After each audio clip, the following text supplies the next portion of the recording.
अब तक अपन ने पढ़ा था वर्ग के बेसिक के बारे में। भाई बेसिक की क्या क्या क्लासें थी, किस प्रकार की बेसिक वर्ग में बनती है, कितनी भुजाएं होती है, कितने कोण होते हैं, कितने अंत्य कोण होते हैं, कितने विकर्ण होते हैं, वर्ग के अंदर व्रत आ जाए तो किस प्रकार से उसको हम सॉल्व करते हैं, बाहर कोई व्रत आ जाए तो उसको किस प्रकार से सॉल्व करते हैं, आदि आदि चीजों के बारे में हमने देखा था। उन सारी चीजों को ध्यान में रखते हुए आज की हमारी क्लास क्वेश्चनों पर आधारित होगी, प्रश्नों पर आधारित होगी, और उसी के साथ में प्रत्येक बेसिक को मैं एक बार पुनः रिपीट करने का प्रयास करूंगा। चलिए चालू है अभी? यस, चलिए तो अपन यहां से लेते हैं पहला सवाल, और पहले ही सवाल के साथ में अपन इसकी शुरुआत करते हैं। आप एक बार सवाल को ध्यान से समझ लीजिएगा, लिखना चाहें तो लिख भी सकते हैं, उसके बाद में अपन सवाल को समझने का प्रयास करेंगे।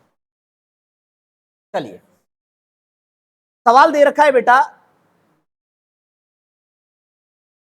सवाल दे रखा है कि एक वर्ग की भुजा में 20% की वृद्धि कर दी जाती है। कितने परसेंट की? मैं बात करूंगा यहां पर प्रतिशत की। प्रतिशत होता क्या है? प्रतिशत का मतलब होता है ये चिन्ह लगना, और इस चिन्ह का तात्पर्य होता है बेटा, इस चिन्ह की गणना सदैव जब 100 पर की जाती है, प्रति यानी प्रत्येक 100 पर की जाने वाली गणना प्रतिशत कहलाती है। जब ये चिन्ह हटता है ना तो हर में 100 लेकर के आता है। क्या लेकर के आता है? 100 लेकर के।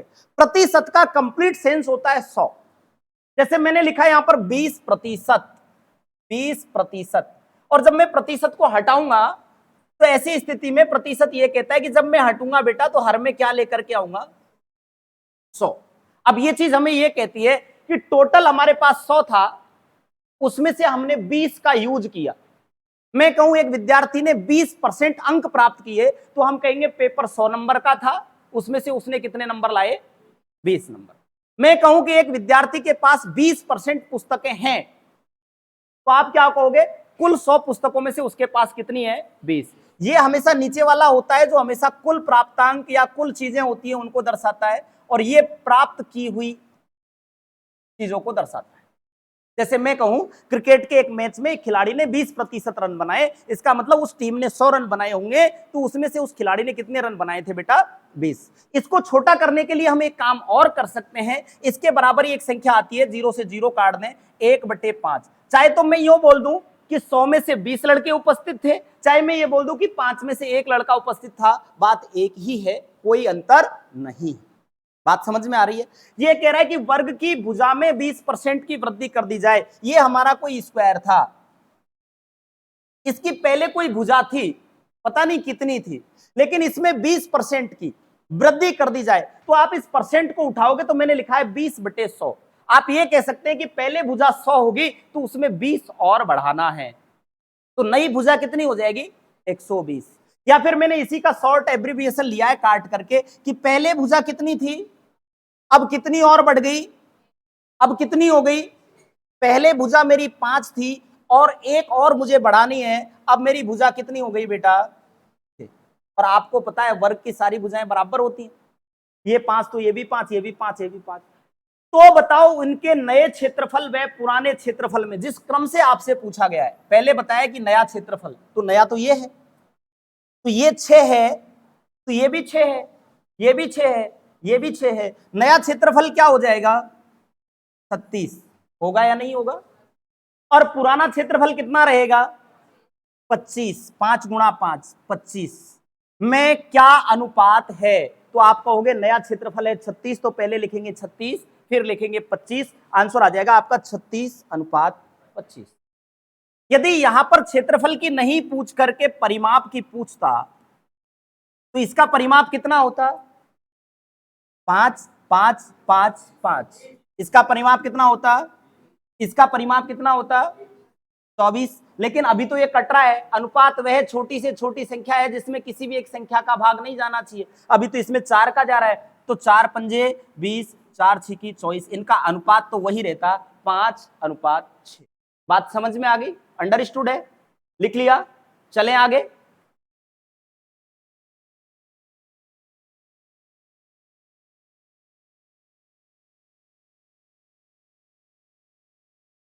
इसको कैसे काटेंगे? 36:25 में कौन सी एक संख्या का भाग जा रहा है मुझे बताओ? एक ही संख्या का भाग जाना चाहिए दोनों। अलग अलग का नहीं जाना चाहिए। जैसे मैं लिखूं 12:8, इसमें 4 का या 2 का भाग जा रहा है, 6 का भाग नहीं जा रहा है। आप ऐसा नहीं करें कि इसमें 4 का दे दें, इसमें 3 का दे दें, नो, एक ही संख्या का भाग जाना चाहिए। अभी परिभाषा में मैंने क्या बताया, अनुपात वह छोटी से छोटी संख्या है जिसमें किसी एक संख्या का भाग नहीं जाना चाहिए। एक संख्या का जब तक भाग जा रहा है, जब तक उसको आप काट दीजिए, जो नीचे रेशो बचता है वही अनुपात कहलाता है। ठीक है बेटा, यस। चलें आगे, सवाल नंबर दूसरे पर अपन बात करते हैं। एक वर्ग तथा एक समबाहु त्रिभुज का परिमाप समान है। अपनी पूरी जो शक्ति है ब्रेन की उसको यहां झोंक देना। यहां पर एक नया ट्राइंगल के बारे में बात हमसे की है उसने, समबाहु त्रिभुज। इस समबाहु त्रिभुज की अपन थोड़ा सा एक अलग इश्यू पे जाकर के बात कर लेते हैं कि समबाहु त्रिभुज होता क्या है। एक ट्राइंगल जिसका नाम यदि समबाहु त्रिभुज है, इंग्लिश वालों के लिए इक्विलैटरल ट्राइंगल है, समबाहु त्रिभुज है, तो उसकी क्या क्या विशेषताएं होती हैं, आप थोड़ा सा यहां पर ध्यान दीजिए। नाम से पता लग रहा है बाहु यानी भुजाएं, सम यानी समान हो, ऐसा त्रिभुज जिसकी भुजाएं समान हो। और त्रिभुज में कितनी भुजाएं होती हैं बेटा, ऐसा त्रिभुज जिसकी तीनों के तीनों भुजाएं समान हो, समबाहु त्रिभुज कहलाता है। इंग्लिश वालों के लिए इक्विलैटरल ट्राइंगल, मतलब उसकी ट्राइंगल की तीनों जो साइड से वो इक्वल होनी चाहिए, समान होनी चाहिए। तो इसमें मैंने पहली बात क्या बता दी, इस समबाहु त्रिभुज में तीनों भुजाएं क्या होती हैं बेटा, समान होती, तीनों भुजाएं समान। मतलब ये भुजा 10 है तो ये भुजा भी 10 है और ये भुजा भी, बात समझ में आ गई। और मैंने कल आपको एक बात कही थी, सबसे बड़ी भुजा के सामने वाला कोण सबसे बड़ा होता है, राइट एंगल ट्राइंगल की मैं बात कर रहा था। सबसे छोटी भुजा के सामने वाला एंगल सबसे छोटा होता है। लेकिन मुझे एक बात बताओ, यहां तो तीनों भुजाएं बराबर हैं, तो आप ये कहेंगे गुरुजी इसके तीनों एंगल भी बराबर होंगे, होंगे या नहीं होंगे बोलो। तो इसका ये वाला एंगल भी 60, ये वाला एंगल भी 60, ये वाला एंगल भी 60, होगा या नहीं होगा। इसके तीनों एंगल जो हैं, तीनों कोण बराबर होते हैं, तीनों कोण बराबर होते हैं। और कितने कितने डिग्री के होते हैं बेटा, 60-60 डिग्री के होते हैं। ठीक है, बात समझ में आ गई। तीनों इंटीरियर एंगल का सम 180 हो गया, एक्सटीरियर एंगल का सम किसी भी आकृति का 360 होता है। या फिर आप ये ध्यान रखें, ये एक सरल रेखा पर बनने वाले कोणों का योग 180 होता है, मैंने ये बात बताई है आपको। तो ये बेटा 60 है, तो एक्सटीरियर एंगल इसका 120 होगा। कितना होगा, इसका भी कितना होगा 120, और इसका भी कितना होगा। बात समझ में आ गई।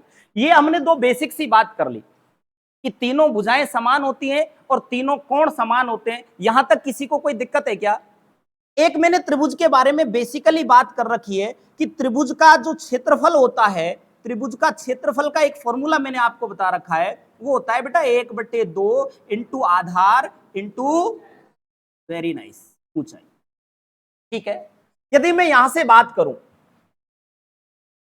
ये मेरा समबाहु त्रिभुज है, यहां से मैं बात करूं तो इसकी मान ली मैंने ये वाली भुजा ए है, तो आप कहोगे गुरुजी ये वाली भुजा भी ए है क्योंकि तीनों बराबर होती हैं, और ये वाली भुजा भी ए है, बराबर होगी, तीनों भुजाएं हो गई। अब आधार तो हमें पता लग रहा है ए है, ऊंचाई क्या होगी, तो आप कहोगे इसकी ऊंचाई गुरुजी यहां से लेकर के यहां तक बनती है। बनेगी या नहीं बनेगी, बनेगी या नहीं बनेगी। अब ये वाली जो लाइन है, इस लाइन के 3 फॉर्म होते हैं। मैं अभी थोड़ी देर बाद में आपको एक्सप्लेन करूंगा कि 3 फॉर्म कैसे होते हैं। ये लाइन ट्रायंगल में 3 तरीके का काम करती है। या तो ये लाइन है जो माध्यिका का काम करेगी, या फिर ये परपेंडिकुलर यानी लंब का काम करेगी, या फिर ये कोण समद्विभाजक का काम करेगी। 3 जगह ये काम करती है, और तीनों जगह किस किस प्रकार के फॉर्म में काम करती है, कैसे कैसे करती है, उसकी क्या क्या विशेषताएं होती है, इसका जिक्र करेंगे हम थोड़ी देर बाद में। लेकिन अभी मैं मानता हूं कि ये परपेंडिकुलर मैंने डाला। कभी भी हाइट निकालने के लिए एक परपेंडिकुलर डालना पड़ता है, लंब डालना पड़ता है। और लंब की एक खास विशेषता होती है, लंब की विशेषता ये होती है कि ये 90 डिग्री पर काटता है, पहली विशेषता। परपेंडिकुलर की पहली विशेषता क्या होती है, 90 डिग्री पर सामने वाली भुजा को काटता है और सामने वाली भुजा को 2 समान भागों में विभाजित करता है। 2 विशेषताएं होती है इसकी। पहली विशेषता क्या बताई मैंने आपको, परपेंडिकुलर यदि हमने कहीं पे भी डाला किसी भी आकृति में, तो वो सामने वाली भुजा को 2 बराबर भागों में बांटेगा और 90 डिग्री पर काटेगा। जैसे ही इसने 90 डिग्री पर काटा, तो मुझे एक बात बताओ, ये वाला जो ट्रायंगल बना, ये वाला जो ट्रायंगल बना, क्या ये राइट एंगल ट्राइंगल बन गया क्या? क्योंकि ये वाला एंगल 90 डिग्री हो गया, समकोण त्रिभुज बन गया क्या? अब समकोण त्रिभुज की मैं बात करूं तो ये पूरी यहां से यहां तक, बातें नहीं भाई, पूरी यहां से यहां तक ए थी, तो क्या ये वाला यहां से और यहां तक a/2 रहेगा क्या? आप कहोगे रहेगा। ये वाला भी a/2 रहेगा क्या? आप कहोगे रहेगा। अब मुझे एक बात बताओ, 90 डिग्री के सामने वाली भुजा जो होती है, सबसे बड़े कोण के सामने वाली भुजा सबसे बड़ी होती है, तो ये हमारा कर्ण हो गया, ये हमारा आधार हो गया। हमें क्या निकालना है? लंब। और मैंने आपको बताया था लंब के बारे में, जब समकोण त्रिभुज बताया था तब लंब बराबर कर्ण का स्क्वायर माइनस आधार का स्क्वायर, इसका हमें क्या लेना है बेटा? अंडर रूट लेना है। यही बात बताई थी ना। कर्ण क्या है हमारा? a, तो a का स्क्वायर माइनस आधार क्या है? a/2, a/2 का a/2 का स्क्वायर, और इसका हमें क्या लेना है बेटा? Under root. ऐसा यदि हम करेंगे तो हमारा क्या निकलेगा? लंब। इस लंब को मैं नाम दे देता हूं h, मतलब ये यहां पर हाइट का काम कर रहा है या नहीं कर रहा है? तो समबाहु त्रिभुज की ऊंचाई जब कभी भी हम निकालते हैं तो हम इसको सॉल्व करें। ये a स्क्वायर है, एज इट इज रह गया, माइनस a का स्क्वायर करेंगे a स्क्वायर, और 2 का स्क्वायर करेंगे 4 का अंडर रूट, यही होगा ना। इसको जब हम सॉल्व करेंगे तो 4 गुणा a स्क्वायर करेंगे, 4a स्क्वायर, उसमें से एक a स्क्वायर चला गया, कितना बच गया? 3a स्क्वायर बटे 4, h बराबर अंडर रूट 3a स्क्वायर बटे 4, यही होगा ना। तो यहां पर इसको और आगे हम सरल करेंगे तो h बराबर, ये a स्क्वायर है अंडर रूट के अंदर, इसमें से एक a बाहर निकल जाएगा पूरा पूरा, और √3 का √3 रहेगा, और अंडर रूट 4 का जो मान अपन निकालेंगे तो 2 निकलेगा, तो ऊपर तो रह गया अंडर रूट 3 बटे 2 गुणा a। ये हमारी हाइट का फॉर्मूला होता है।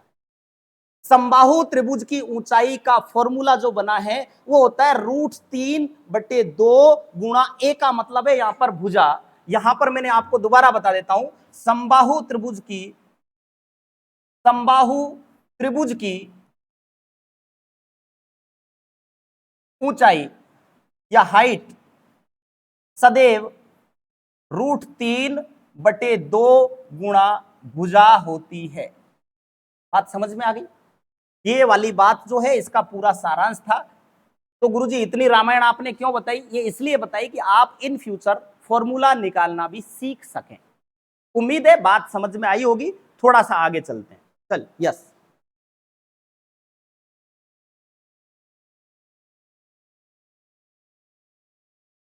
समबाहु में और समद्विबाहु में भी होगा, और कोई भी ट्राइंगल होगा उसमें भी होगा। और मैंने आपको कहा था 3 चीजें बताऊंगा। आप जो बात कर रहे हैं वो बात है कोण समद्विभाजक की। मैंने ये कहा ये लाइन 3 प्रकार का काम करती है। ये लाइन माध्यिका का भी काम करती है, ये लाइन कोण समद्विभाजक का भी काम करती है, और ये परपेंडिकुलर का भी काम करती है। परपेंडिकुलर की 2 खास बातें मैंने आपको बता दी।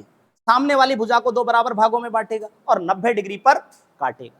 और इससे बनने वाले क्वेश्चन अभी इसी प्रश्न के बाद में मैं आपको बता रहा हूं, बात आपको समझ में आ जाएगी। ठीक है, हाइट निकालने की फॉर्मूला आपने देख लिया।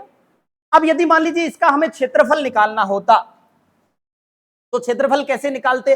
1/2 इंटू आधार इंटू ऊंचाई, ऐसे ही निकालते ना। चलिए इसको थोड़ा सा ऊपर कर देता हूं। देखिए अब हम निकाल रहे हैं इसका क्षेत्रफल, तो 1/2 इंटू आधार हमारा कंप्लीट क्या है? a इंटू ऊंचाई हमारी क्या मिली? √3 बटे 2 गुणा a, यही मिली ना। √3 गुणा बटे 2 गुणा भुजा कहें या a कहें, क्योंकि हमने भुजा को a मान लिया था यहां पर, तो ऊपर वाले को गुणा करेंगे तो √3 a स्क्वायर, √3 a स्क्वायर बटे 4। तो समबाहु त्रिभुज का क्षेत्रफल जो होता है, समबाहु त्रिभुज का क्षेत्रफल हमेशा, क्षेत्रफल का जो फॉर्मूला बनता है वो होता है √3 बटे 4 गुणा a स्क्वायर कह दो या भुजा का स्क्वायर कह दो, बात एक ही है। ये दोनों चीजें मैंने आपको बता दी हैं, समबाहु त्रिभुज की ऊंचाई निकालना और समबाहु त्रिभुज का क्षेत्रफल निकालना। लिखने में यदि आपको परेशानी आ रही है तो मोबाइल आपके पास में हो तो आप फोटो भी ले सकते हैं, कोई दिक्कत नहीं। अब अपन चलें अपने सवाल पर। यह बात आपके समझ में आ गई? रिपीट करूं एक बार, रिपीट करूं। देखिए, मैंने समबाहु त्रिभुज की दो बातें आपको बताई थी। ऐसा त्रिभुज जिसकी तीनों भुजाएं समान हो, तीनों कोण समान हो, समबाहु त्रिभुज कहलाता है। समबाहु त्रिभुज का प्रत्येक कोण 60-60 डिग्री का होता है, इंटीरियर एंगल, ठीक है। जैसे हमने यहां पर समबाहु त्रिभुज बनाया, तो इसका क्षेत्रफल हमें निकालने के लिए हमें एक फॉर्मूला यूज करना था, 1/2 इंटू आधार इंटू ऊंचाई। ये किसी भी त्रिभुज में आप लगा सकते हैं, चाहे वो समद्विबाहु हो, चाहे वो समबाहु हो, चाहे वो विषमबाहु हो, चाहे वो न्यून कोण हो, चाहे वो समकोण हो, ट्राइंगल का कोई भी प्रकार हो, उसमें आप ये फॉर्मूला लगा सकते हैं, 1/2 इंटू आधार इंटू ऊंचाई। तो हमें यही लगाना था फॉर्मूला निकालने के लिए। लेकिन हमें पता है कि हमारे पास में 1/2 भी है और आधार हमने ए मान लिया, ये भी है। लेकिन उससे पहले हमें क्या निकालनी थी? ऊंचाई निकालनी थी। ऊंचाई निकालने के लिए हमने यहां से यहां तक एक परपेंडिकुलर डाला, एक लंब डाला, जिसकी दो खास बात मैं आपको बता रहा हूं। लंब की, सामने वाले भुजा को दो समान भागों में बांटता है और 90 डिग्री पर इंटरसेक्ट करता है। ये दो बात आपको समझ में आ जानी चाहिए, ठीक है। बात समझ में आ गई।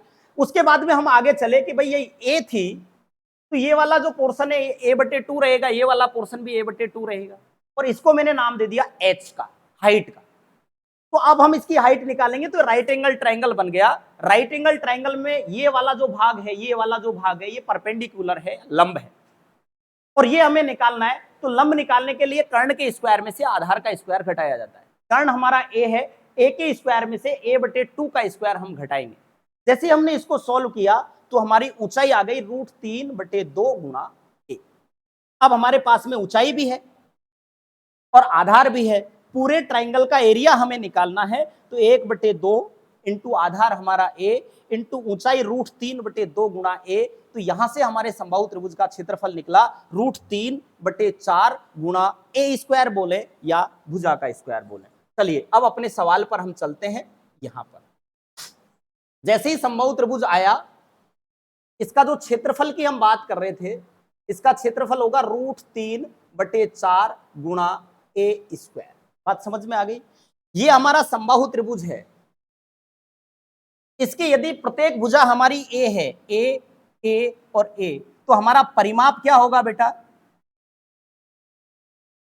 a प्लस a परिमाप हमारा क्या हो जाएगा? 3। बात समझ में आ रही है ना। परिमाप के लिए तो मैंने आपको बता रखा था, बाउंड्री लाइन की माप का योगफल परिमाप कहलाता है, ठीक है। एक वर्ग तथा एक समबाहु त्रिभुज का परिमाप समान है। दोनों चीज मैंने यहां पर बना दी। ये तो मैंने बना दिया आपका स्क्वायर, और ये मैंने आपका बना दिया समबाहु त्रिभुज। और यहां पर ये कह रखा है कि परिमाप इनका समान है। परिमाप क्या है? बराबर है या समान है या इक्वल, ठीक है। चलिए आगे इसने क्या बोला? आगे इसने बोला यदि वर्ग के विकर्ण की लंबाई 12√2 सेंटीमीटर है। इस वर्ग के विकर्ण की लंबाई, यही होता है क्या विकर्ण? इसकी लंबाई इसने बताई है 12√2। क्या बताइए? 12√2। मुझे एक बात बताओ बेटा, ये 12√2 है तो ये भुजा कितनी हो जाएगी? Very nice. जब ये भुजा 12 हो जाएगी तो ये वाली भुजा भी 12 रहेगी, ये वाली भी 12 रहेगी, ये वाली भी 12 रहेगी। इट मींस इसका परिमाप कितना हो जाएगा भैया? इसका परिमाप 48 हो जाएगा। तो परिमाप तो बराबर है, इसका भी कितना होगा? और मैंने अभी थोड़ी देर पहले बताया है, इसकी तीनों भुजाएं बराबर होती हैं। इसका परिमाप 3a होता है। 3a बराबर है 48 के। तो a का मान मतलब भुजा का मान कितना आ गया? आया या नहीं आया? इसकी भुजा कितनी आ गई? 16, 16 और 16 रही होंगी, यही रही होंगी ना। आगे पूछ रहा है तो त्रिभुज का क्षेत्रफल क्या होगा? और त्रिभुज के क्षेत्रफल का फॉर्मूला मैंने आपको बताया है, √3/4 गुणा भुजा का स्क्वायर। भुजा कितनी है? 16 गुणा 16। 4 से काट दूं 4 बार। 16 गुणा 4 किया 64√3 सेंटीमीटर स्क्वायर इसका क्षेत्रफल आ जाएगा। ये बात हमें समझ में आनी चाहिए। ये दो बार एक ही जैसा लिख दिया, इसको आप 64 कर लेना, ठीक है। 64√3 सेंटीमीटर स्क्वायर। बात समझ में आ गई? कोई डाउट है? है तो बोल देना, निसंकोच बोल देना, कोई बात नहीं है, रिपीट कर देंगे। ये विकर्ण कैसे निकला? मैंने वर्ग जब बताया था ना बेटा, तब मैंने बताया था कि वर्ग का विकर्ण भुजा का √2 गुना होता है। क्यों होता है ये मैंने एक्सप्लेन किया था। आपने शायद पिछली क्लास नहीं देखी है तो वो आप देख लेना। अभी आपको ये याद रखना है कि वर्ग का विकर्ण उसकी भुजा का √2 गुना होता है। जब ये 12√2 है तो ये 12 रहेगी, ये 12 रहेगी तो 12 12 12 12 48, और परिमाप बराबर है तो इसका भी 48। इसकी तीनों भुजाएं बराबर हैं और तीनों भुजाएं मिलकर के 48 सेंटीमीटर परिमाप बना रही हैं, तो भुजा कितनी है? 16। भुजा 16 है तो क्षेत्रफल पूछ रहा है √3/4 गुणा 16 गुणा 16, आपका जो है क्षेत्रफल आ जाएगा 64√3 सेंटीमीटर स्क्वायर। बात समझ में आ गई? चलिए, जिसकी आप बात कर रहे थे उसकी मैं एक बार फिर से बात कर लेता हूं आपके सामने, और इसको आप जरूर अपनी कॉपी में उतार लीजिएगा। ये बहुत इंपॉर्टेंट फैक्टर है, इसमें बहुत अच्छे सवाल पूछे जाते हैं। ये जो हमारा ट्राइंगल है, इस ट्राइंगल में मैं 3 बातें आपके सामने करूंगा। ये तीनों ट्राइंगल में बना रहा हूं, यहां से बहुत अच्छे अच्छे सवाल पूछे जाते हैं, इस बात पे थोड़ा सा आप गौर करिएगा।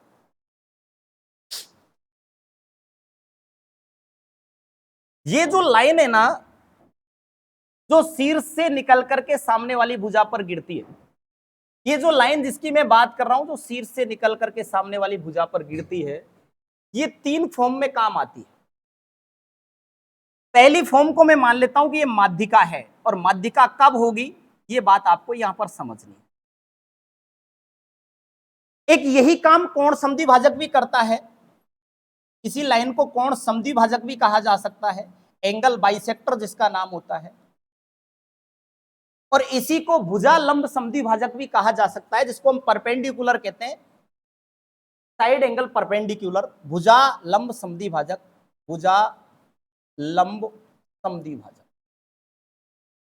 तीनों में एक तो अंतर क्या होता है ये आप देख लेना, और इससे सवाल कौन कौन से पूछे जाते हैं ये भी आप देख लेना। पहले मैं बात कर रहा हूं माध्यिका की।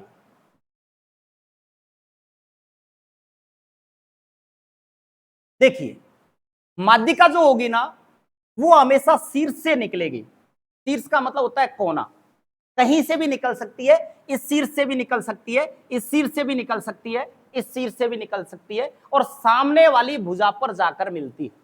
ऐसा काम ये कर रही है क्या? परिभाषा क्या होगी कि शीर्ष से निकलकर सामने वाली भुजा पर जो मिलती है उसका नाम क्या है? माध्यिका। माध्यिका सामने वाली भुजा को 2 समान भागों में बांटती है। पहली बात मैंने इंपॉर्टेंट यहां पर लिखी, सामने वाली भुजा को 2 समान भागों में बांटती है। कहीं कहीं आपको परिभाषा ऐसे भी मिल जाएगी कि सामने वाली भुजा के मिड पॉइंट पे जाकर के मिलती है, तो कोई फर्क नहीं पड़ रहा है, मिड पॉइंट पे मिलेगी, इसका मतलब 2 बराबर भागों में बांटेगी। बात समझ में आ गई?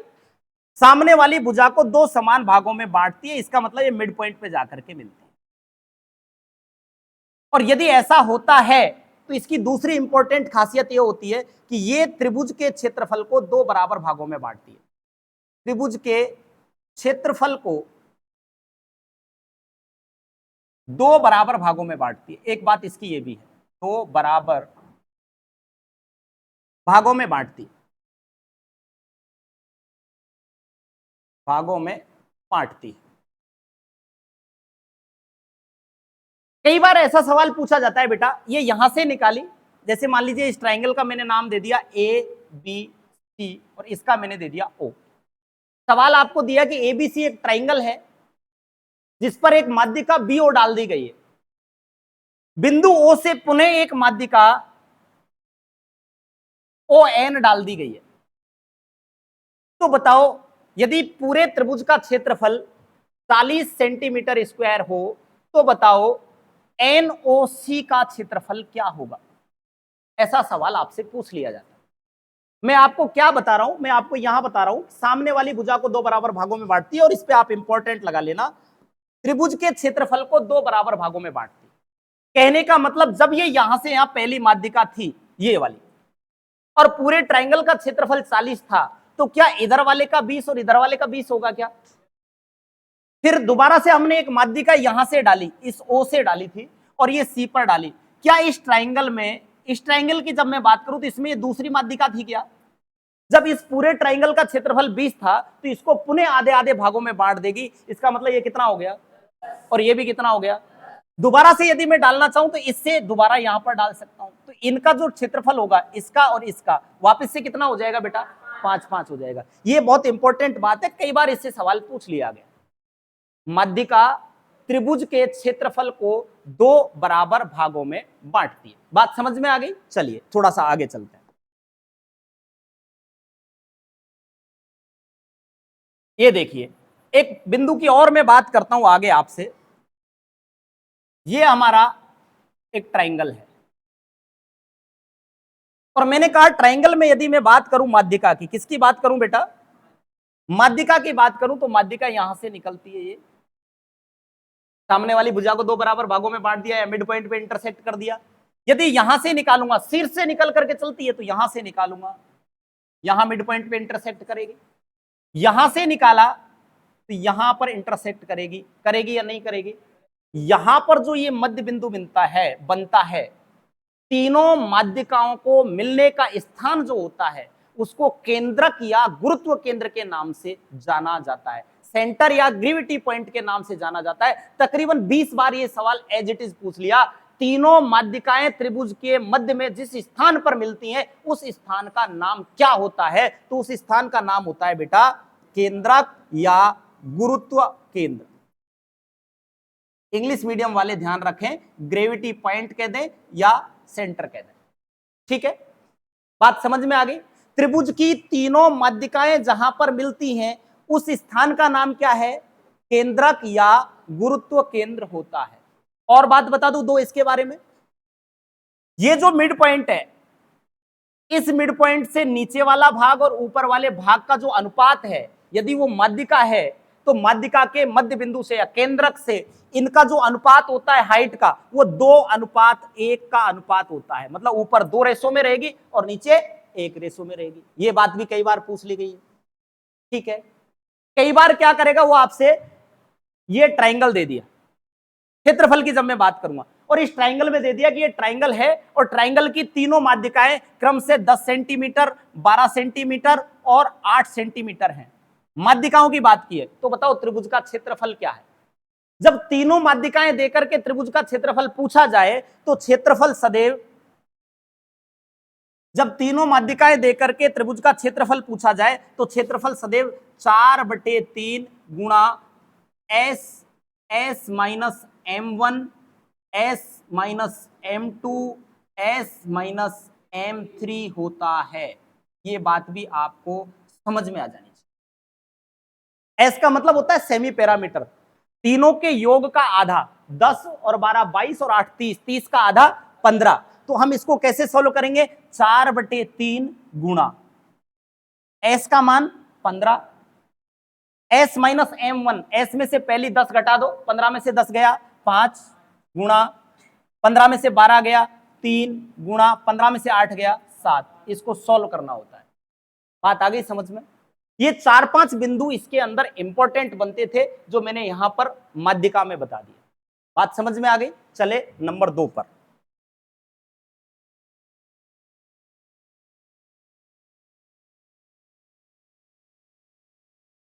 इसको मैं यहां से मिटा दे रहा हूं। ये 5 बातें हैं बेटा, ये 5 बात आपको समझ में आ जानी चाहिए यदि आपको अच्छे लेवल पे तैयारी करनी है तो। ये पहली बात मैंने माध्यिका के बारे में कर ली, ठीक है। उसके बाद में हम बात करते हैं कोण समद्विभाजक की। कोण, यस, कौन सी लाइन को, ये माध्यिका का रेशो होता है। केंद्र से लेकर के जो माध्यिका का रेशो है ना, वो 2:1 का रेशो रहता है। ये माध्यिका होती है, माध्यिका का केंद्र से जो रेशो होता है, इसका नीचे रेशो 1 रहेगा, ऊपर रेशो 2 रहेगा। यदि इस माध्यिका की बात करूं तो इसकी ये वाली हाइट 2 रहेगी तो इसकी 1 रहेगी। यदि ये माध्यिका मान लीजिए 15 सेंटीमीटर की है, ये माध्यिका यदि मान लीजिए 15 सेंटीमीटर की है तो ये अनुपात 3 का भाग देकर के अपन निकालेंगे। 3 पंजे 15, मतलब यहां से यहां तक की डिस्टेंस 10 रहेगी और यहां से यहां तक की डिस्टेंस 5 रहेगी। 2:1 का अनुपात रहेगा, ठीक है। चलिए कोण समद्विभाजक पर अपन बात करते हैं। कोण समद्विभाजक जिसको एंगल बाइसेक्टर कहा जाता है। कोण समद्विभाजक की खास बात क्या होती है, यह भी सामने से निकलता है, नाम से पता लग रहा है कोण समद्विभाजक, मतलब जिस शीर्ष से निकलता है उस शीर्ष को दो समान कोणों में बांटता है। यदि हम बात करें ये कोण 50 डिग्री का होता तो ये इधर भी 25 डिग्री में बढ़ जाता, इधर भी 25 डिग्री में बढ़ जाता। पहली बात, कोण को दो समान भागों में बांटता है। कौन से कोण को? शीर्ष कोण को, जिससे ये निकल रहा है। मैंने लिख दी बात नंबर पहली, शीर्ष कोण को दो समान भागों में बांटता है, दो समान भागों में बांटता है। दूसरी बात अपन कर लेते हैं, सामने वाली भुजा को बराबर नहीं बांटता है बेटा, सामने वाली भुजा को उसी अनुपात में बांटता है जिस अनुपात में इसके साइड की भुजाएं हैं।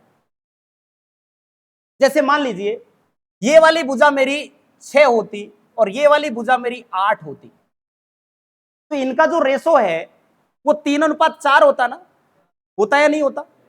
और यदि मान लो ये पूरी लाइन मेरी 14 सेंटीमीटर की होती, ये तो इसका अनुपात होता 3 और 4 7, 7 दूनी के 14, होता या नहीं भाई? इनका अनुपात क्या हो जाता?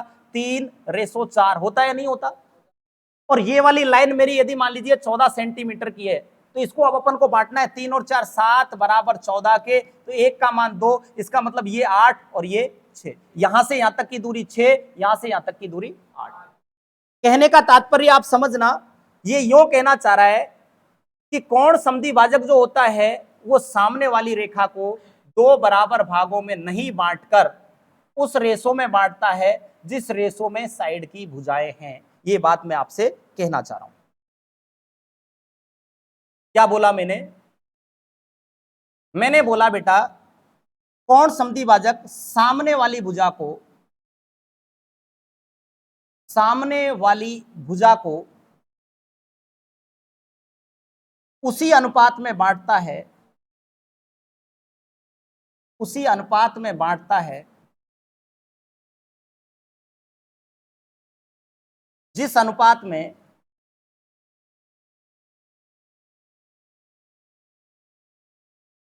साइड की भुजाएं हैं।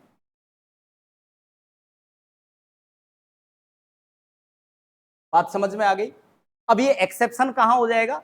समबाहु और समद्विबाहु त्रिभुज में, क्योंकि समबाहु त्रिभुज में भी ये दोनों बराबर होती है और समद्विबाहु त्रिभुज में भी ये दोनों बराबर होती हैं। ऐसी स्थिति में बराबर काटेगा। बात समझ में आ गई? जहां पर तीनों कोण समद्विभाजक मिलते हैं, जहां पर तीनों कोण समद्विभाजक मिलते हैं, उस स्थान का नाम अंतः केंद्र या इंसेंटर होता है। यह सबसे ज्यादा याद करने वाली बात है। जहां पर तीनों कोण समद्विभाजक मिलते हैं उस स्थान का नाम अंतः केंद्र या इन सेंटर होता है, अंतः केंद्र या इन सेंटर होता है। और इस अंतः केंद्र के बारे में आपने ज्योमेट्री में एक बात पढ़ी होगी, वो क्या पढ़ी होगी? देखिए इधर, ये अंतः केंद्र के बारे में आपने ऐसा पढ़ा होगा जब आप ज्योमेट्री पढ़ रहे थे तब। यदि मान लीजिए यहां कोई एक एंगल बना दें और ये एंगल लिख दें 30, और आपसे पूछता है कई बार कि ये एंगल कितने का होगा, आपने ज्योमेट्री में एक लाइन सीधी सीधी पढ़ी होगी कि अंतः केंद्र पर बनने वाला कोण 90 डिग्री प्लस सामने वाले कोण का आधा होता है। पढ़ी है क्या? निश्चित रूप से पढ़ी होगी, यदि किसी ने गणित पढ़ी है तो। इन सेंटर पर बनने वाला एंगल जो होता है वो हमेशा 90 डिग्री प्लस सामने वाले, मैं मान लेता हूं ये ए कोण था, कोण ए का आधा होता है। ये बात भी आपको पता होनी चाहिए, नहीं तो ज्योमेट्री में मैं आपको दोबारा से बता दूं। समझ में आ रहा है नहीं आ रहा है? अरे समझ में आ रहा है या नहीं आ रहा है? आ रहा है?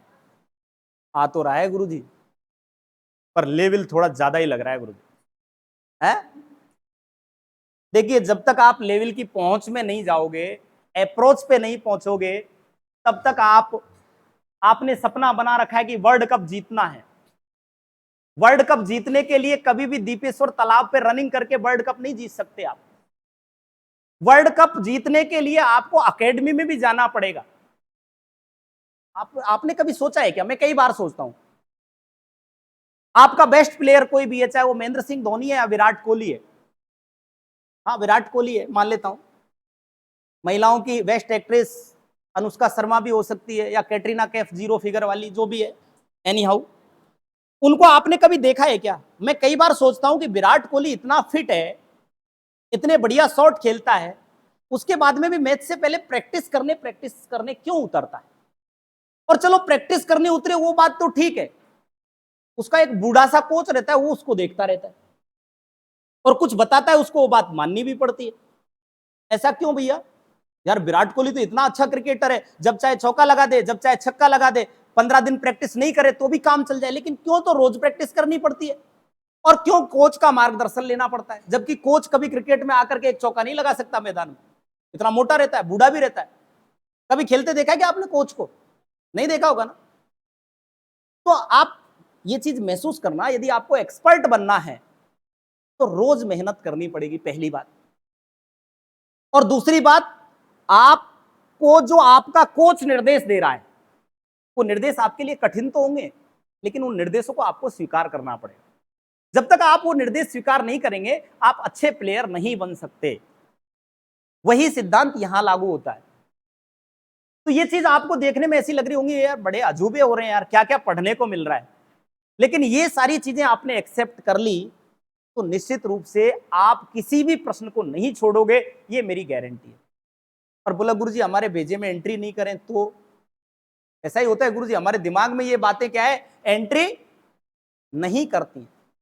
तो कई बार आप प्रैक्टिस करोगे तो निश्चित रूप से ये बातें आपके दिमाग में एंट्री करेंगी।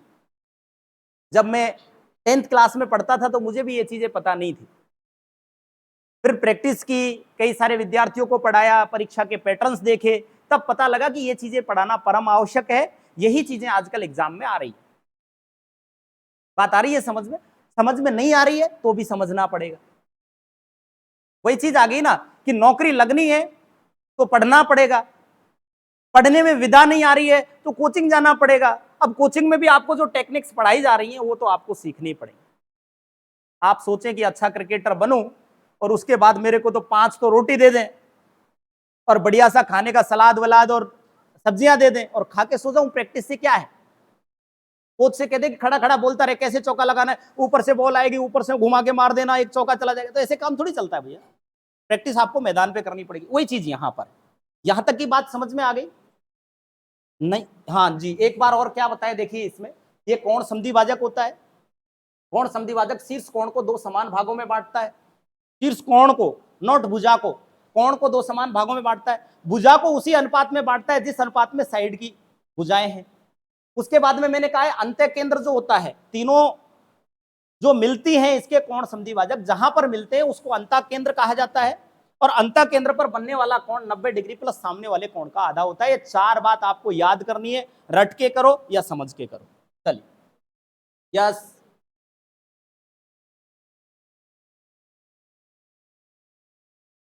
है बेटा? हाँ, ये कितने का कोण बनेगा अभी? क्यों? 90 प्लस सामने वाले का आधा बनता है। 90 प्लस सामने वाले, 90 प्लस 30 का आधा 15, 90 और 15 105 डिग्री का बनेगा, नॉट 60। डबल नहीं बनता बेटा, 90 प्लस सामने वाले का आधा बनता है, ध्यान रखना इस बात। तीसरी जो बात है उस पर हम बात करते हैं, जिसका नाम है भुजालंब संधिभाजक।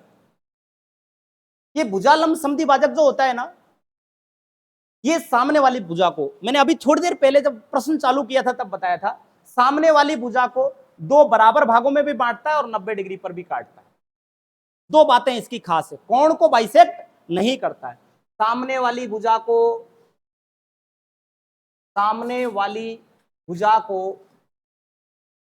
2 बराबर भागों में बांटता है,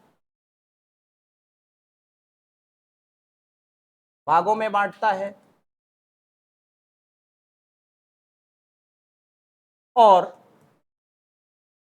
90 डिग्री पर काटता है।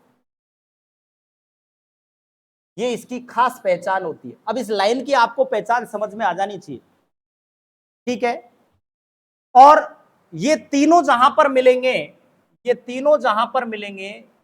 उसका नाम सरकम सेंटर या परिकेंद्र होता है। ये बात भी आप ध्यान रखना। और ये अंतः केंद्र, परिकेंद्र और केंद्रक, तीनों से रिलेटेड सवाल बहुत ज्यादा पूछा जाता है। सवाल कैसे बनता है कि एक त्रिभुज के तीनों भुजा लंब समद्वि भाजक जहां पर मिलते हैं उस स्थान का नाम क्या है। आपको ऑप्शन नंबर ए दे देगा केंद्रक, ऑप्शन नंबर बी दे देगा अंत्य केंद्र, ऑप्शन नंबर सी दे देगा परिकेंद्र, ऑप्शन नंबर डी दे देगा इनमें से कोई नहीं। तो आपको तीनों का नाम ध्यान रखना है। भुजा लंब समद्वि भाजक जहां पर मिलेंगे वो परिकेंद्र, माध्यिका जहां पर मिलेंगी वो केंद्रक या गुरुत्व केंद्र, और आपका कोण समद्वि भाजक जहां पर मिलेगा वो अंतः केंद्र। अब अपनी सवालों पर अपन आ जाए। यस,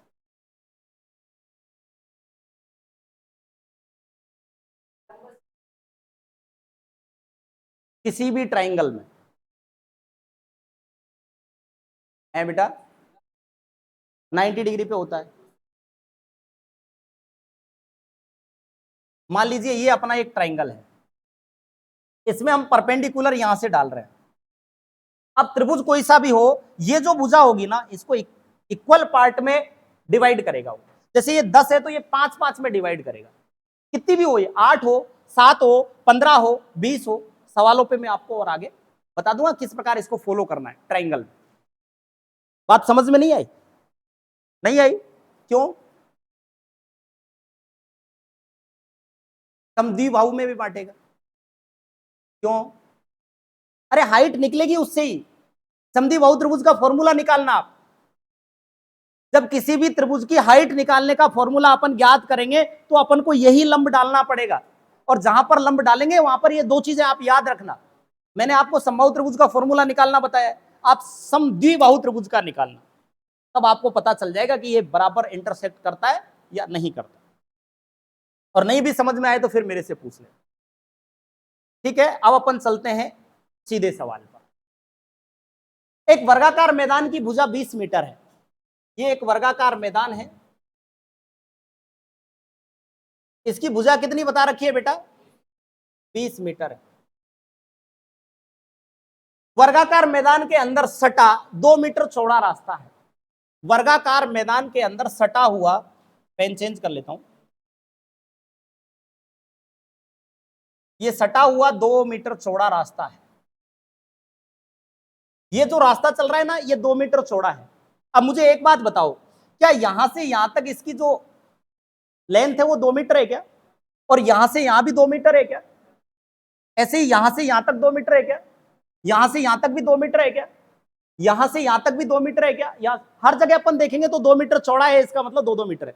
तो मुझे एक बात बताओ, यहां से मैं बात करूं, यहां से लेकर के यहां तक की 2 मीटर इधर छोड़ दो, 2 मीटर इधर छोड़ दो, कितने मीटर छूट गई?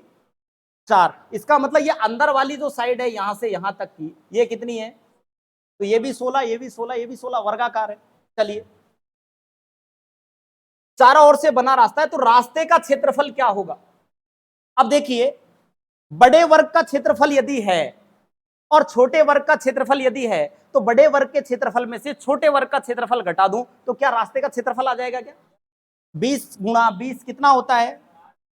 और 16 गुणा 16 कितना होता है? तो रास्ते का क्षेत्रफल क्या आ जाएगा? 144 सेंटीमीटर में दे रखा है तो सेंटीमीटर स्क्वायर, और मीटर में दे रखा है तो मीटर स्क्वायर। आपका आंसर आ जाएगा डी नंबर, 144 मीटर स्क्वायर। कोई दिक्कत किसी को नहीं है? बेटा ये पानी की बोतल दे दो।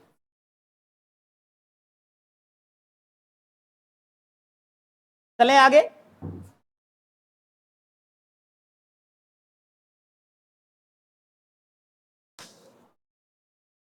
अरे समझ में तो आ रहा है ना? आप तो इतने मायूसी से बैठे हैं जैसे मतलब कहीं ऐसे स्थान पे बैठे हैं जहां बोल ही नहीं सकते। कुछ लोग तो ऐसे घूर रहे हैं भाई साहब, जो मैं तो पता नहीं इनका 2-4-5 साल से दुश्मन हूं है। आपको आपके उसकी कसम है हमेशा मुस्कुराते रहना है क्लास में। हाँ, आप समझदार हैं और समझदार को वेरी नाइस। चलिए नेक्स्ट सवाल। किसी वर्ग की भुजा को दोगुना कर दिया जाए, किसी वर्ग की भुजा को कितना कर दिया जाए? दोगुना कर दिया जाए। ये एक वर्ग है और इसकी भुजा को दोगुना करेंगे तो एक वर्ग और बनेगा, तो इस प्रकार बनेगा। ठीक है, किसी वर्ग की भुजा को दोगुना कर दिया जाए, डायरेक्ट या तो मैं संख्या लेकर के भी बात कर सकता हूं या फिर कोई अल्फाबेट लेके भी बात कर सकता हूं। यदि ये मैं a मानता हूं तो ये मेरा 2a रहेगा, दुगना हो जाएगा। इसको मैं x मानता हूं तो ये 2x रहेगा। इसको मैं 10 मानता हूं तो ये 20 रहेगा। मान लीजिए ये मेरी 10 मीटर की भुजा है तो ये मेरी कितनी हो जाएगी? भुजा को दोगुना कर दिया जाए तो हमने भी भुजा को क्या कर दिया, तो उस वर्ग का क्षेत्रफल कितना गुना बढ़ जाएगा। मुझे एक बात बताओ, जब इसकी भुजा 10 मीटर रहती तो क्षेत्रफल कितना रहता? क्षेत्रफल कितना रहता? 10 गुणा 10 बराबर 100 मीटर स्क्वायर। जैसे ही दुगना किया भुजा कितनी हो गई? 20, तो क्षेत्रफल कितना हो गया? 200 बोल रहा है वो तो, देखो 20 गुणा 20 बराबर 400। ये हमसे पूछ रहा है क्षेत्रफल कितना गुना बढ़ जाएगा। पहले यहां 100 था, अब यहां 400 हो गया। कितना गुना हो गया? 4 गुना। आंसर क्या आएगा? नहीं, कितना गुना बढ़ जाएगा? 3 गुना बढ़ जाएगा। कितना गुना हो जाएगा? तो आंसर आता 4 गुना हो जाएगा। अभी पूछ रहा है कितना गुना बढ़ जाएगा? 3 गुना और बढ़ जाएगा। बात समझ में आ गई? चलें आगे।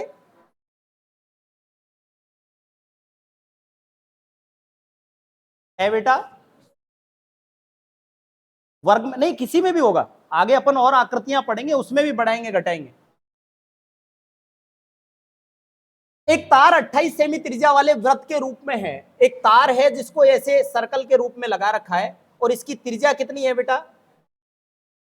28 मीटर है या सेंटीमीटर है? सेंटीमीटर। एक तार है जो 28 सेमी त्रिज्या वाले वृत्त के रूप में है। वृत्त बना रखा है और उसकी त्रिज्या हमने 28 ले ली। अब ये तार की लंबाई क्या है ये पता करने के लिए हम क्या करें? परिमाप या परिधि निकाल लें इसकी, तो हमें पता लग जाएगा तार कितना लंबा है।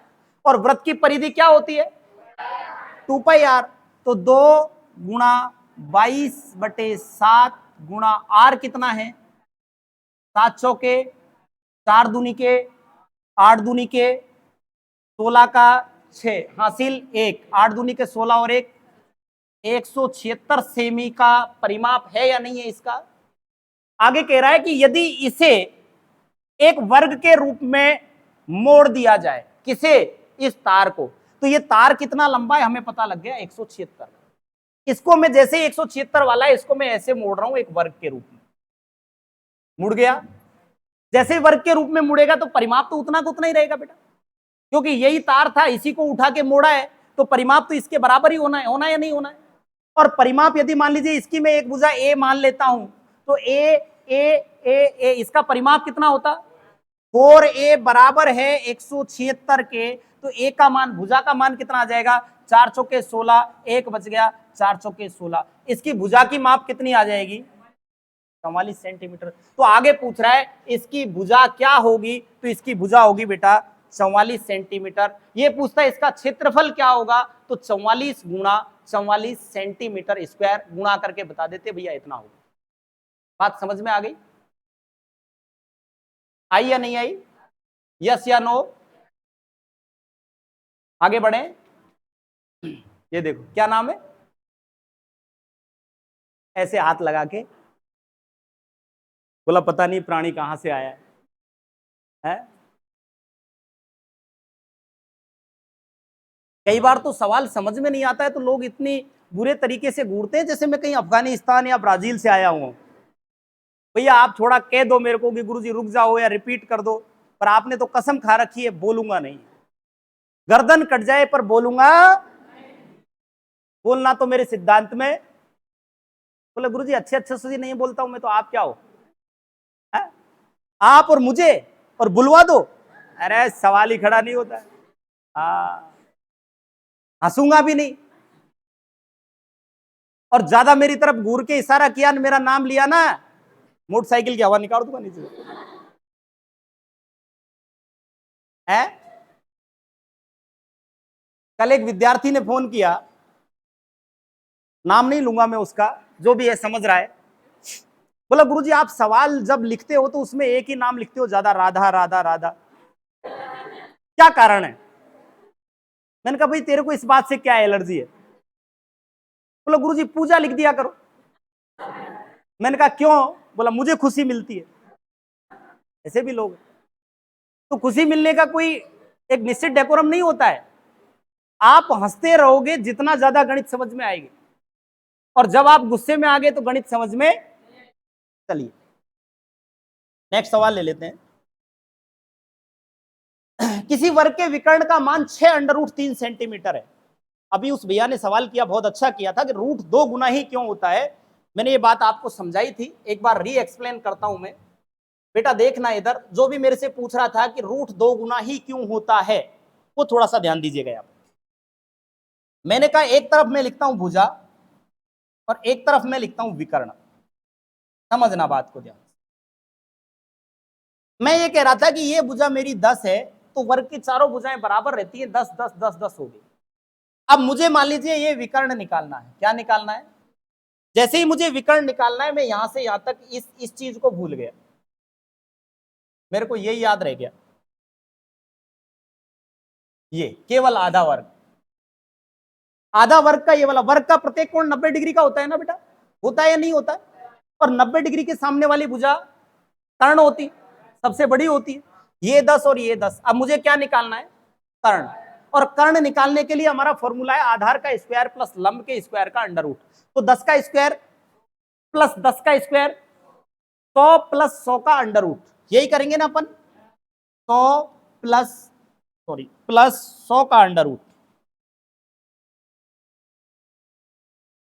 100 प्लस 100 का अंडर रूट। और इसको मैं क्या ऐसे लिख सकता हूं कि 200 को 200 हो गया ना, 100 गुणा 2 लिख सकता हूं क्या? एक ही बात है। और इस 100 का पूरा पूरा मूल कितना आएगा, और इसका कितना आ जाएगा? कोई सी भी संख्या आप ले लो, इसकी जगह में 8 लेता बेटा, तो ये 8 का स्क्वायर, 8 का स्क्वायर 64 प्लस 64 128 होता। उसको भी मैं 64 गुणा 2 लिखता, 64 का पूरा पूरा 8 आता और अंडर रूट 2 आता। 20 लेता तो 20 का स्क्वायर 400, 20 का स्क्वायर 400, 400 और 400 800, जिसको मैं लिखता 400 गुणा 2, 400 का पूरा पूरा कितना आता? 20, और इसका कितना आता? रूट 2। तो मैंने इसी बात को यहां पर एक्सप्लेन कर दिया था पहले, कि किसी भी वर्ग के विकर्ण की माप उसके भुजा की माप का अंडर रूट 2 गुना होती है। बात आपको समझ में आ गई? आ गई क्या? आई या नहीं आई? आ गई। ये जो होती है ना ये माप, ये रूट 2 गुना होती है। मान लीजिए ये 10 है, तो ये कितना है? ये 15 है, तो 15 रूट 2। ये 18 है, तो ये 20 है, तो ये 40 है, तो ये 50 रूट 2 है, तो ये रूट 2 का भाग दे देना, ये वापस आ जाएगा। सेम कंडीशन वाला सवाल ये कि किसी वर्ग के विकर्ण का मान अब की बार रूट 2 में नहीं दे करके आपको थोड़ा सा भ्रमित करने के लिए रूट 3 में दे दिया। 6 रूट 2 की जगह क्या दे दिया? 6 रूट 3 दे दिया। बहुत सारे विद्यार्थी आकर के कहेंगे गुरुजी एक प्रश्न छोड़ ही आया। मैंने कहा क्यों? बोले रूट 2 नहीं था, रूट 3 था, प्रिंटिंग मिस्टेक थी, सवाल छोड़ दिया अपन। एग्जामिनर जब पेपर बनाता है ना, तो कम से कम 20-25 नजरों से गुजरता है, उसमें कोई त्रुटि की संभावनाएं बहुत कम होती हैं। तो ये 6 रूट 3 है। मुझे एक बात बताओ बेटा, ये वाली भुजा क्या 6 रूट 3 बटे रूट 2 रहेगी क्या? आप कहोगे यस। और ये जब ये है तो ये वाली भी यही रहेगी, ये वाली भी यही रहेगी, ये वाली भी यही रहेगी, क्योंकि वर्ग की चारों भुजाएं आपस में समान होती हैं। तो उस वर्ग का क्षेत्रफल क्या है? तो इसी को मैं वापस गुणा कर देता हूं 6 रूट 3 बटे रूट 2 से। रूट 2 गुणा रूट 2 करेंगे तो नीचे तो क्या आ गया?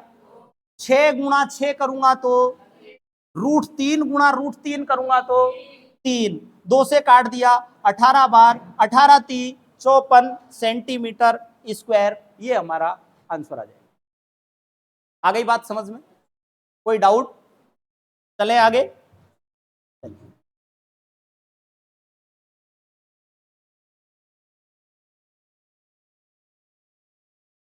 बेटा अंडर रूट 4 नहीं देगा, क्योंकि अंडर रूट 4 का पूरा पूरा मान 2 होता है। फिर 6 अंडर रूट 4 देता ना, तो अंडर रूट 4 का पूरा पूरा मान 2 है, तो 2 गुणा 6 करेंगे, ये 12 हो जाएगी। तो ये 12 बटे रूट 2 हो जाएगी। हाँ, √5 दे सकता है, √7 दे सकता है, √8 दे सकता है, √10 दे सकता है, और कुछ भी दे सकता है, कोई फर्क नहीं पड़ेगा। एक वर्ग और एक आयत, अब की बार आयत भी दे दिया बेटा। एक वर्ग और एक आयत का क्षेत्रफल बराबर है। दो चीजें हैं, एक वर्ग और एक आयत। वर्ग और आयत में क्या अंतर होता है बेटा? वर्ग की चारों भुजाएं समान होती हैं, आयत की आमने सामने की भुजाएं समान होती हैं। ठीक है, प्रत्येक कोण 90 डिग्री का होता है। बात समझ में आ गई? चलिए, आयत की लंबाई वर्ग की एक भुजा की लंबाई से 5 सेमी से भी नहीं है, सेमी अधिक है, और उसकी चौड़ाई वर्ग की भुजा की लंबाई से 3 सेंटीमीटर कम है, तो आयत का परिमाप कितना है? पहले तो इसने कहा कि दोनों का क्षेत्रफल क्या है। मैं ऊपर इसको डिनोट कर देता हूं, क्षेत्रफल बराबर है। आपको याद रखनी है ये बात, क्षेत्रफल क्या है? बराबर है। एक बात बताइए बेटा, यदि मान लीजिए मैं इसको ए मान लेता हूं, तो ये भी ए, ये भी ए, ये भी ए, क्षेत्रफल क्या हो जाएगा? ए गुणा ए, क्या हो जाएगा बेटा? ए स्क्वायर। इसका क्षेत्रफल यदि ए स्क्वायर होगा, दैट मीन्स फाइनल की इसका क्षेत्रफल जो भी है इसके ए स्क्वायर के क्या है? बराबर है। बात समझ में आ गई? आगे इसने कहा आयत की लंबाई वर्ग की एक भुजा की लंबाई से 5 सेंटीमीटर अधिक है। इस आयत की लंबाई है ना, ये वर्ग की भुजा से, वर्ग की भुजा क्या है? इससे 5 सेंटीमीटर अधिक है, तो मैं इसको क्या a+5 बोल दूं क्या? सेंटीमीटर में होगी। और आगे कह रहा है कि चौड़ाई भुजा की लंबाई से 3 सेंटीमीटर कम है, वर्ग की भुजा की लंबाई से। तो वर्ग की तो भुजा की लंबाई और चौड़ाई दोनों बराबर होती हैं। वो क्या है? a, उससे लंबाई कितनी है? 3 सेंटीमीटर कम है, मतलब ये वाली भुजा जो है वो a-3 है या नहीं है? और कोई भी आकृति हो, उसकी दोनों विमाओं का गुणनफल ही उसका क्षेत्रफल होता है। तो इन दोनों को मैं आपस में गुणा कर देता हूं, a+5 गुणा a-3। तो क्या ऐसा करूंगा तो आयत का क्षेत्रफल आ जाएगा क्या? आप कहोगे हाँ आ जाएगा। a गुणा a किया a स्क्वायर, माइनस a गुणा 3 किया 3a, प्लस 5 गुणा a किया प्लस का 5a, माइनस 3 गुणा 5 किया 15, माइनस के 15, यही आएगा ना? मुझे एक बात बताओ, ये दोनों संख्याएं एक जैसी हैं, इनको तो हम यहीं सॉल्व कर लेते हैं। तो ये हमारा हो जाएगा a square plus 2a minus 15, यही ना? अब मुझे एक बात बताओ, इसका क्षेत्रफल कितना है? ए स्क्वायर, और इसका क्षेत्रफल कितना है? ए स्क्वायर प्लस 2a माइनस 15। और आप पहले कह रखा है कि दोनों आपस में क्या है? बराबर है। तो आगे पूछ रहा है तो आयत का परिमाप कितना है? अब मुझे एक बात बताओ, यहां पर डिजिट कोई नहीं दे रखी क्या? चलो कोई बात नहीं, ये ए स्क्वायर इधर आएगा, ये माइनस का हो जाएगा, चाहे इसको इधर ले जाओ कोई फर्क नहीं पड़ रहा, ये यहां से कट जाएगा। ये क्या आ गया? 2a minus 15। तो 2a बराबर में ले जाएंगे, इधर 15 किसका हो जाएगा? प्लस का। 2a बराबर 15, a का मान कितना आ जाएगा? 7.5। a का मान 7.5 आ गया। अब आपसे वर्ग का परिमाप पूछे तो 7.5 7.5 7.5 7.5 30 हो जाएगा। लेकिन ये आपसे किसका परिमाप पूछ रहा है? आयत का। आयत की भुजा होगी, a का मान है 7.5, उसमें 5 और जोड़ दो, ये वाली भुजा तो हो जाएगी बेटा 12.5 12.5, और ये वाली भुजा हो जाएगी, a का मान है 7.5, इसमें से क्या घटा दो? 3, तो ये वाली भुजा हो जाएगी 4.5, यही होगी ना? जब ये 4.5 तो ये वाली भी 4.5, ये 12.5 तो ये वाली भी 12.5, 12.5 और 12.5 25, और 4 और 4 8, और 0.5 और 0.5 1, मतलब ये दोनों मिलाकर के 9, ये दोनों मिलाकर के 25, 25 और 9 दोनों को जोड़ दो, आपका आंसर क्या आ जाएगा? 34 सेंटीमीटर इसका परिमाप होगा। उतार लीजिए।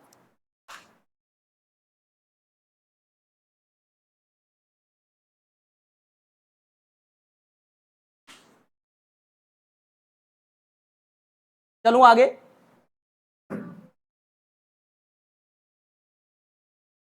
हो गया?